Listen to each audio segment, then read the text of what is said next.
Salam lestari, mari mengidentifikasi agar hutan kita lestari. Ini membaca informasi di media link pun cukup bagus ya. Jadi minggu ini ada pertemuan antara lembaga sertifikasi baik FSC, PFC, dan non-profit ya. Ada salah satu kunci dari 80 peserta ini yang akan melihat supply chain produk dari hutan sampai ke retailnya, baik produk kayu maupun produk yang kertas ya. Jadi secara umum kesimpulannya kurang lebih begini dalam menyikapi UDR ya. Yang pertama, hampir 79% itu meyakini bahwa FSC, PFC sertifikat itu akan memberikan efek yang signifikan atau mendekatin kepada standar ataupun peraturan UDR. Jadi ini bagi teman-teman Bapak Ibu sekalian, ternyata sertifikasi FSC, PFC itu masih efeknya positif di angka 80% terhadap UDR yang nanti akan diberlakukan di tahun depan. Maksudnya tahun ini kan diundur ya, misalnya Desember 2024 ternyata diundur sampai tahun depan 2025 di konteks supply chain produk kayu dan kertas ya. Ini 80% makanya. Jadi mari berbondong-bondong sertifikasi FSC sama PFC. Kemudian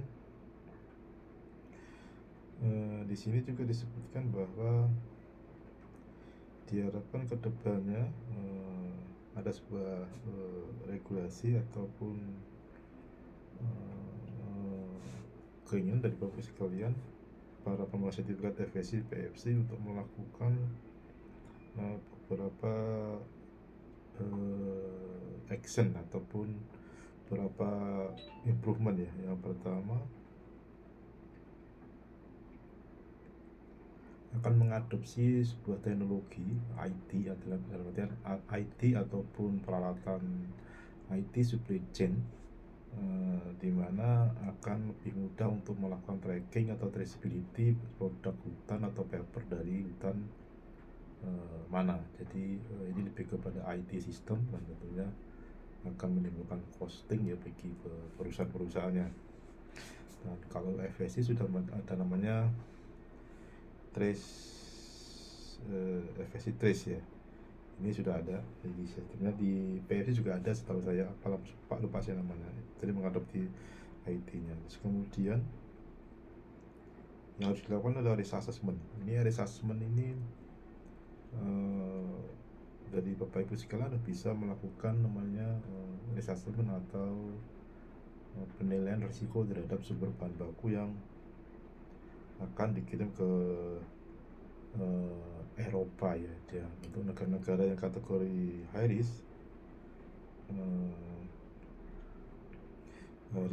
atau risiko yang tinggi ya. Jadi kalau risiko tinggi itu harus dilakukan treatment khusus terhadap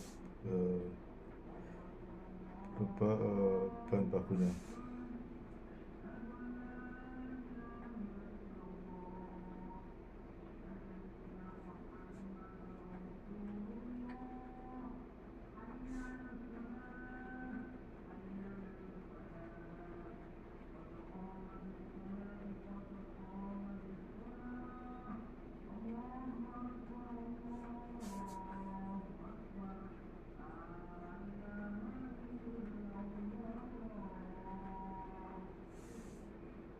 Di dalam melakukan risk assessment ini sebaiknya menggunakan tool-tool yang sudah ada di FSC, PFC maupun di UDR sendiri terhadap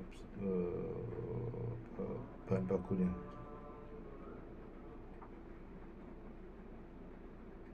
Kemudian untuk menaikkan itu harus melakukan due diligence system.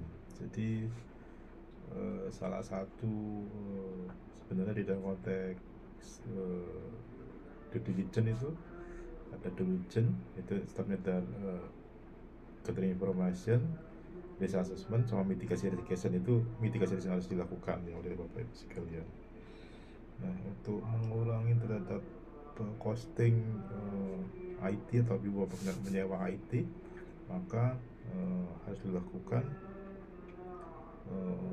stepnya mengadop yang ada di FSI maupun di PSI. Itu paling mudah costing dibanding Bapak Ibu mau menyewa ataupun menggunakan tempat lain untuk traceability-nya. Ya itu aja sharing yang berita ini yang menurut saya cukup menarik tentang supply chain bahan baku material dari hutan kepada retailnya di konteks bahan baku kayu dan paper ya. Itu aja karena sudah jelang maghrib ya, terima kasih, salam.